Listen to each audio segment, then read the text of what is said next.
Psychology. My name is Kevin Estevez, and let's get into it. So, to start off with chapter one, what is social psychology? Social psychology is the study of how people think, feel, and act around others.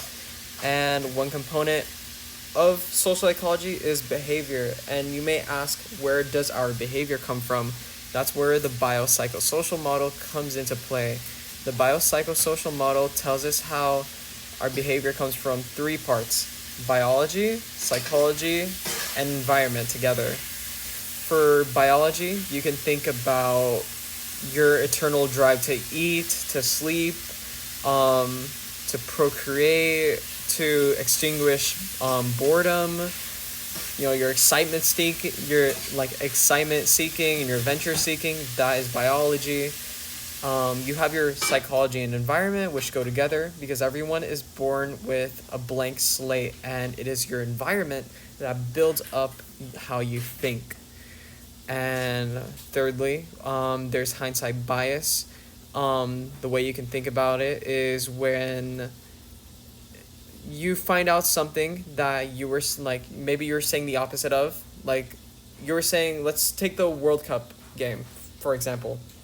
You were saying that Argentina was going to win, and once you find out Spain won, you were like, oh, I knew it was going to happen. That is hindsight bias.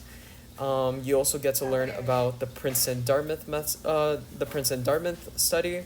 What you can learn from the Princeton Dartmouth study is in-group bias. It was a study where it's kind of based around this Princeton Dartmouth football game that happened, where the Princeton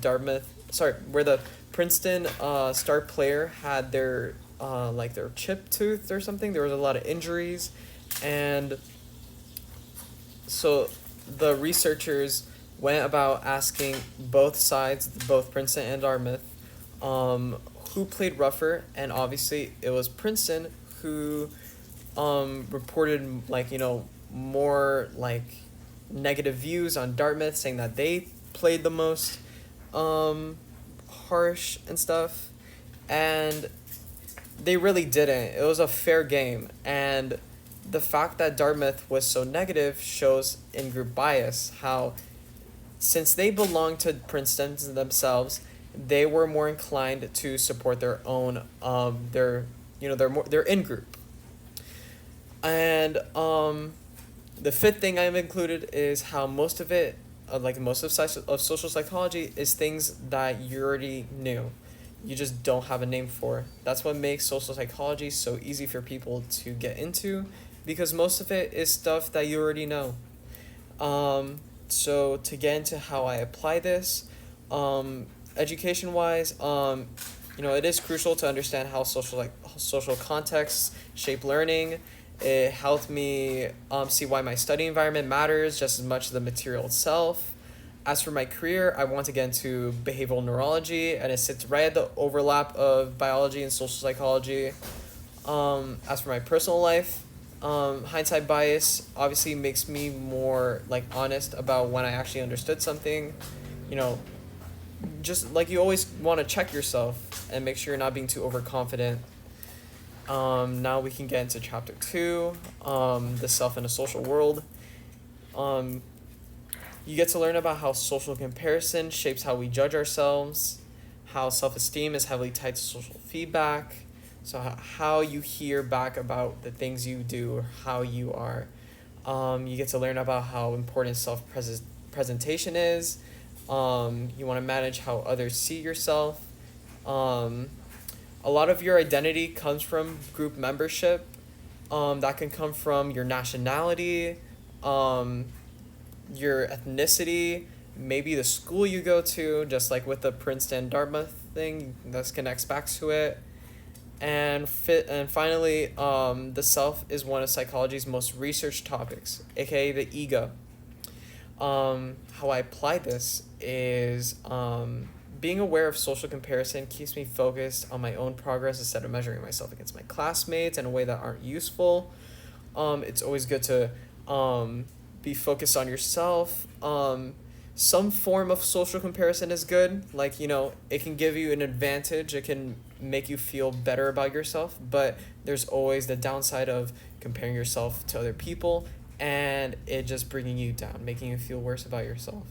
And how I apply this to career, self-presentation matters constantly in medicine, and understanding it makes me more intentional about how I come across the patients and supervisors. That might be in the future, but currently now it comes to me pretty handy. Like, I shadow every so often, and self-presentation is very crucial. And as for my personal life, realizing identity comes partly from group membership. That can explain why my involvement in PRISM and GSA feels like such a core part of who I am. Let's go into chapter 3, social beliefs and judgments.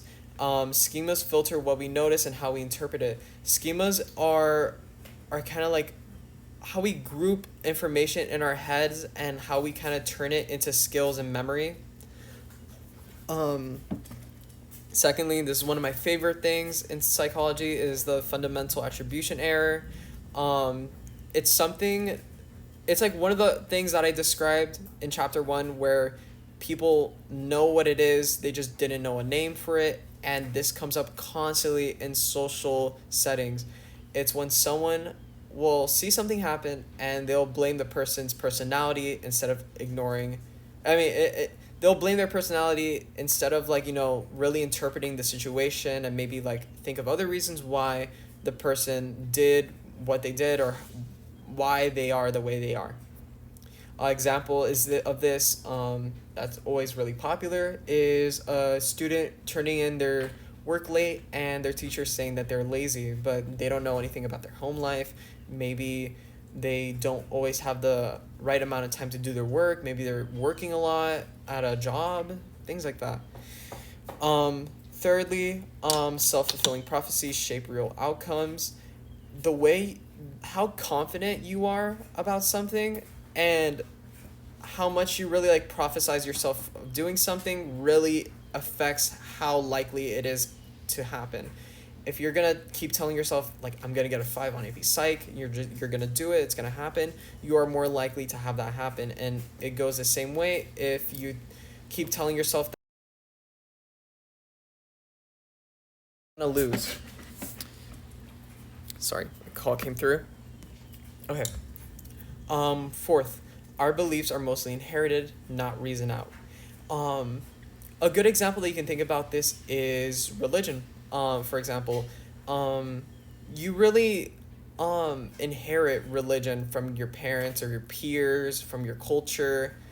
You don't really have the reasoning capabilities when you're young to think about, like, the validity, or you like ration it out, think about, like, how rational is this, how plausible is this.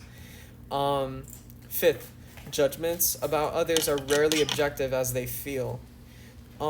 This can connect back to fundamental attribution error. Judgments by people are mostly subjective, and they rarely are really objective. People always make really improper judgments of people, and it could just be to them, and you can ask anyone else and they might think differently from how the person that was judging that person feels. How I'll apply this, as per education, recognizing the fundamental attribution error makes me more fair when thinking about why my classmates struggle, since situational factors are usually involved.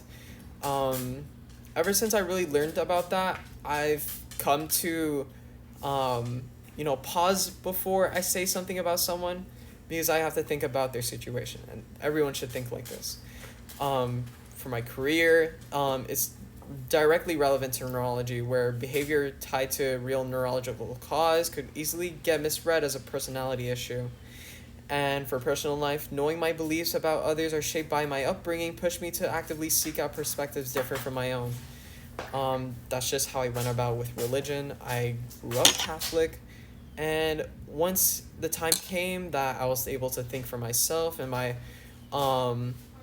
capabilities of rational thinking and decision making finally matured, I came to choose my own path in behavior and thinking.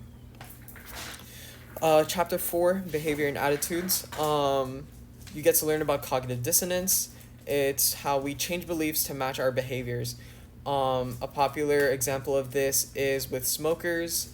They'll know how bad it is for them, but they'll still do it, and they can either go down one path of finally changing their behavior, to match how they think, how like what they know about smoking, or they'll just change how they think about smoking.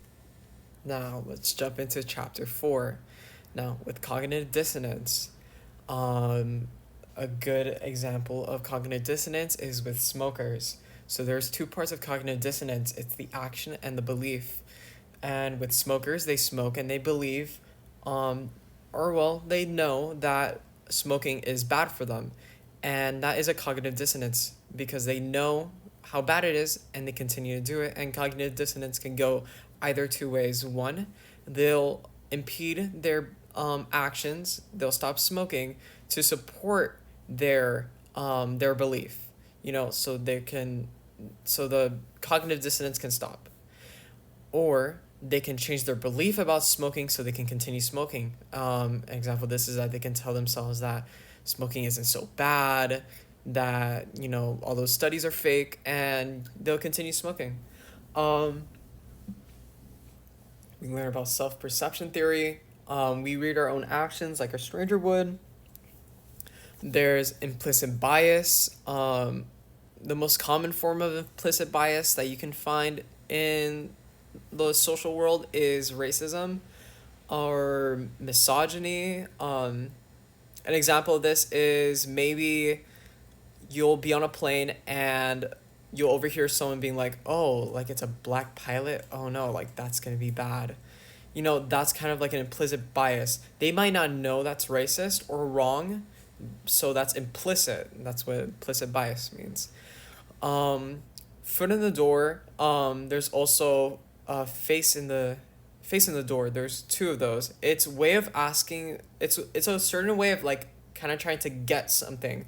So to explain foot in the door first, it's when you first ask for something small, like you mean to have the fuller version of something, but you'll ask like for a smaller part of it, so it's like easier for whoever you're asking to accept, and you'll eventually like ask for the bigger version later on, like the more fuller. And then face in the door is when you ask for a lot more than you want.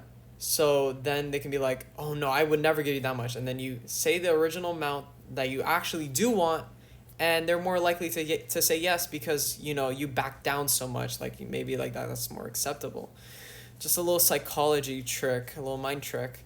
And the fifth thing that you learn in behavior and attitudes is that attitudes and behaviors constantly shape each other. Your behavior is always going to shape your attitude about something, and that's an example of cognitive dissonance.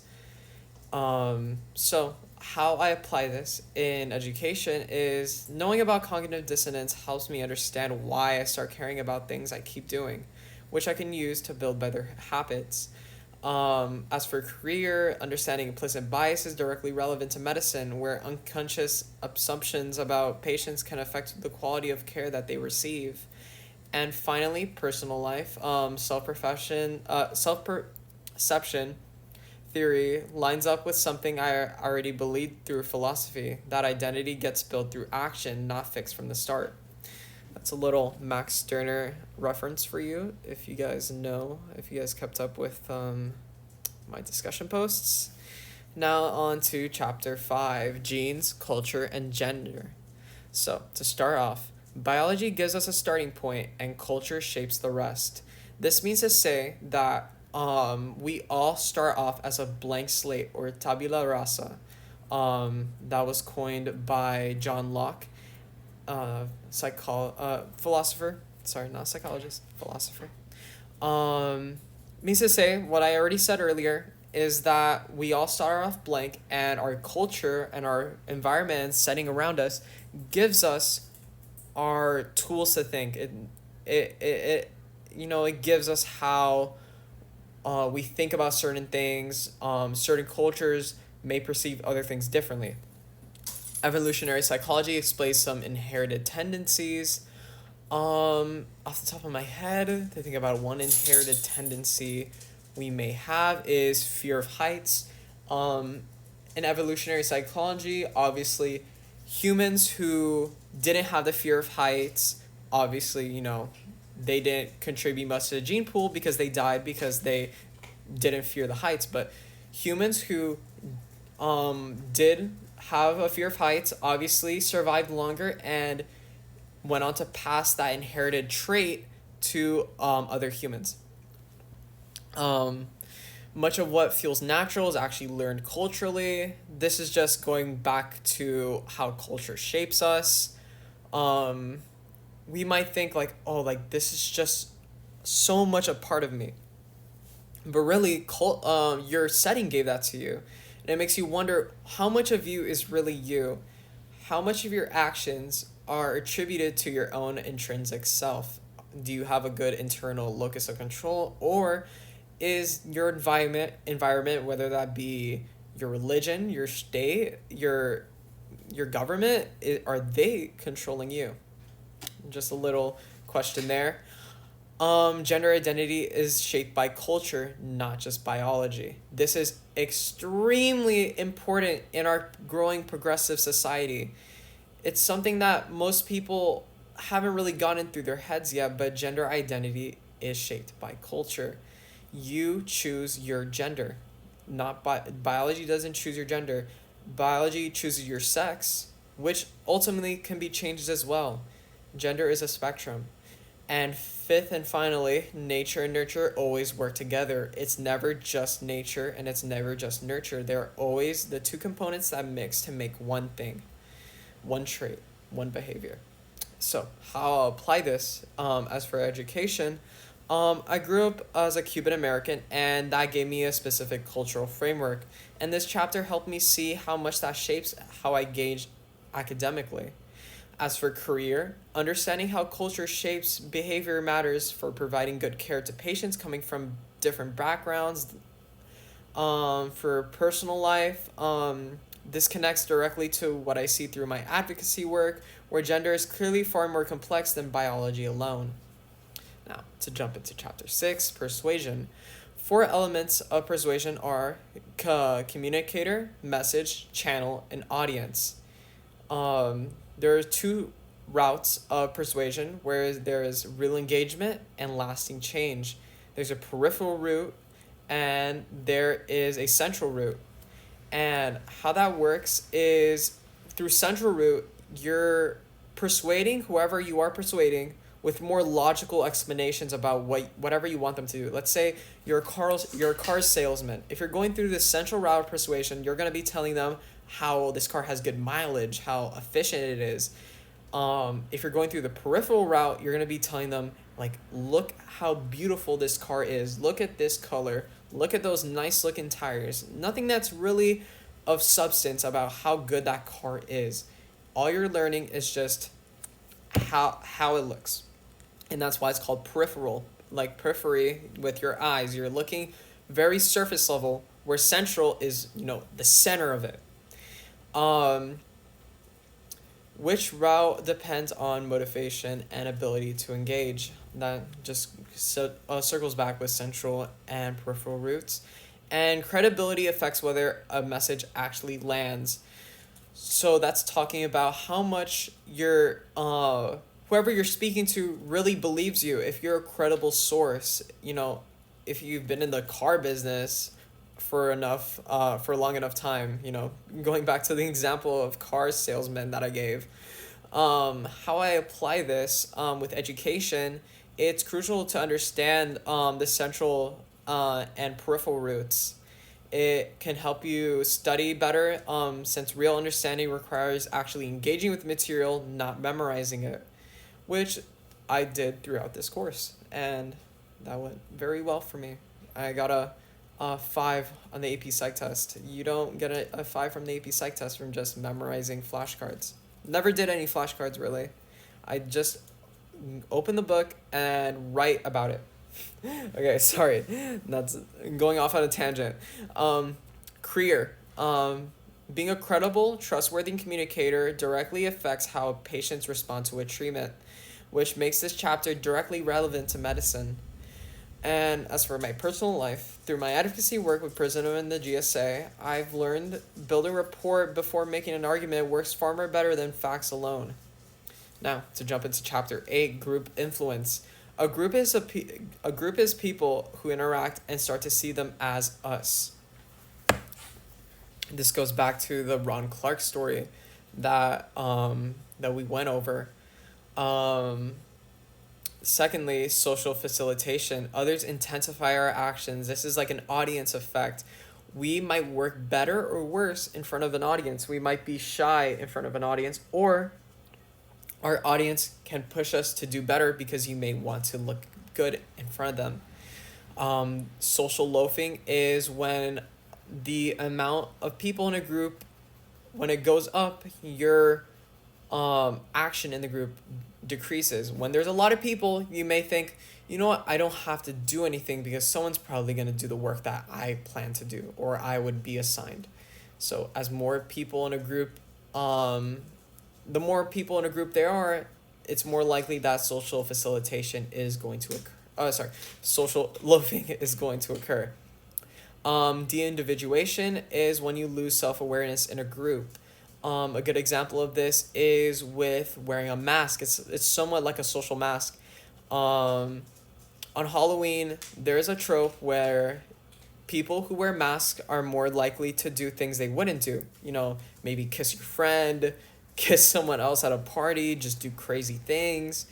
Because when you lose your identity, you are free to do everything that your own identity wouldn't want to be seen doing. And finally, groups amplify whatever tendency is already there. That's called group polarization.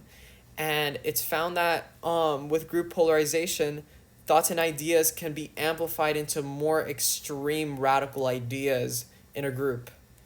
So how I apply this specifically with education is to understand how social loafing makes me more intentional about actually contributing in a group project instead of letting others carry the weight. It's very important. As for career, medical teams require understanding group dynamics, including making sure individual voices don't get lost in important clinical decisions. And as for personal life, de-individuation explains a lot of what I've seen in community spaces, how groups can bring out real cooperation, but also concerning behavior. Met chapter 10, and we're with aggression.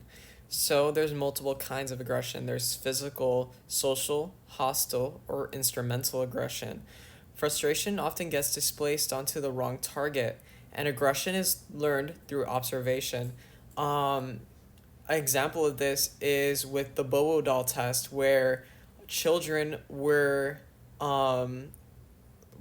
made to observe a adult hitting a Bobo doll, which is this inflatable clown doll, and they were very rough and hostile with it.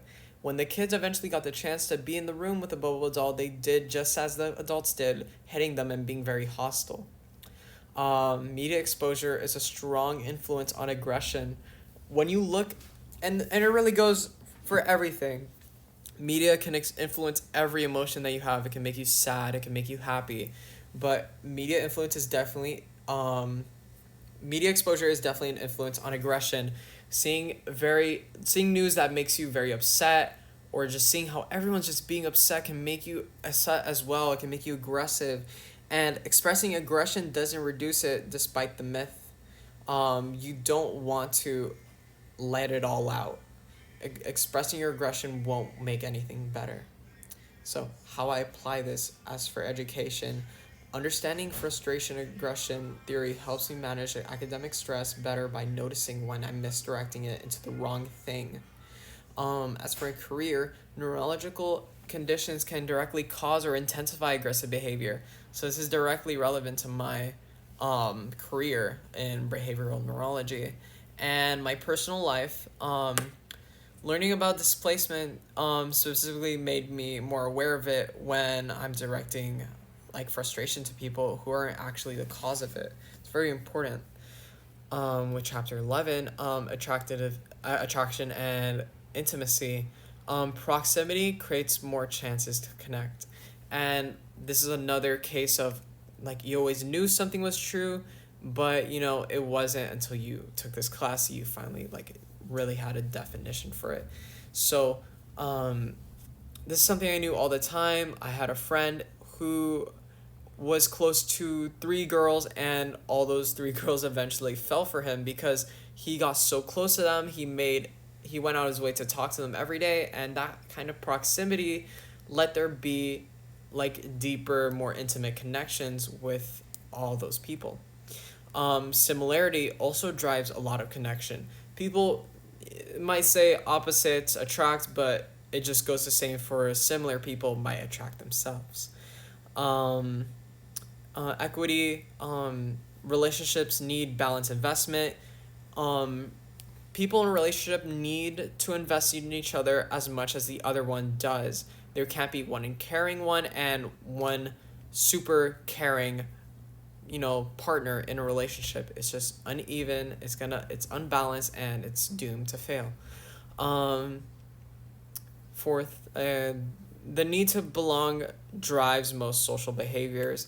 Um, you can think with this, with me specifically, um, I am part of the LGBTQ, and for a long time in middle school, I hid myself in the closet. I didn't let anyone know about it because I had the need to, you know, be amongst everyone. I didn't want to be so different.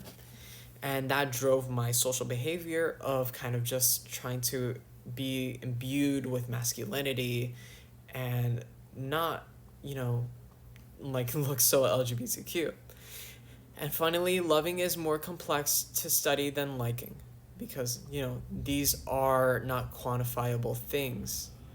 And now, how I apply this with education, understanding the need to belong explains why finding a supportive academic community makes such a difference in how students actually perform. As for career, building strong patient-provider relationships requires understanding what makes people trust and connect with each other in the first place. And finally, for personal life, the equity concept resonates with how I think about my relationship with my girlfriend, since balanced investment is what makes it last. And now, with the final chapter, helping, altruism, is helping without expecting anything back. So it's very a selfless act. There, we also learn about the bystander effect, where it's almost kind of like social facilitation, but um, you don't want to get mixed up with it with bystander effect and social with bystander effect and social facilitation. Bystander effect is when you're less likely to help someone in need when there's others present. We also learn about social modeling. It's when you see others and it makes us more likely to help.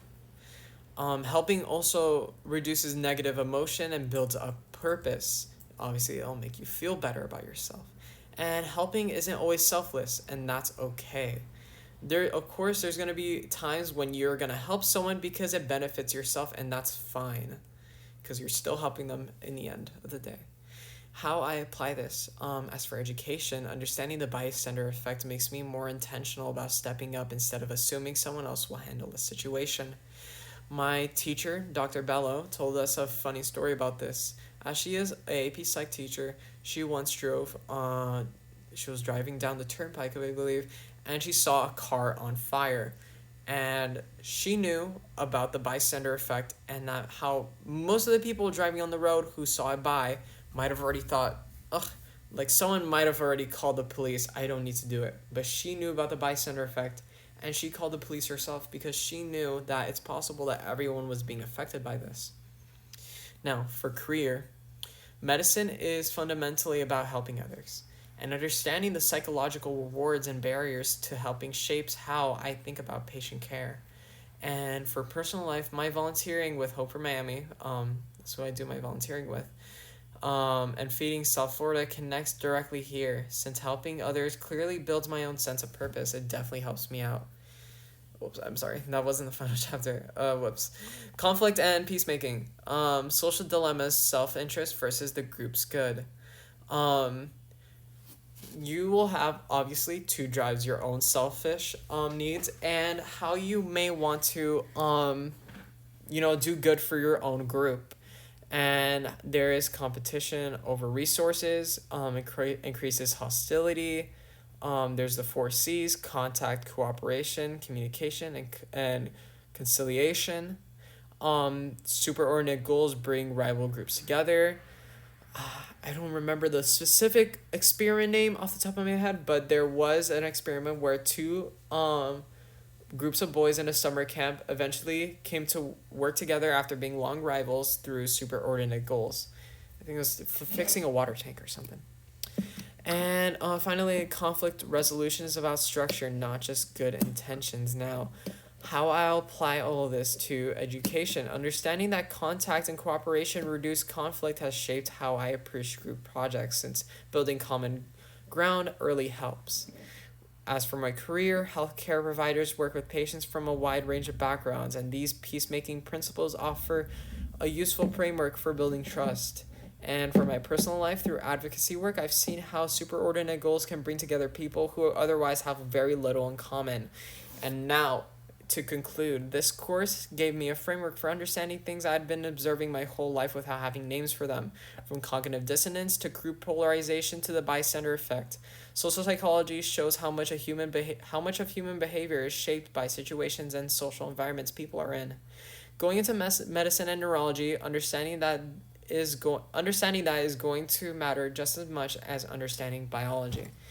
And for my quote, I chose Philip Zimbardo, a very popular figure in psychology. The line between good and evil is permeable, and almost anyone can be induced to cross it when pressured by situational forces. Thank you for watching my presentation.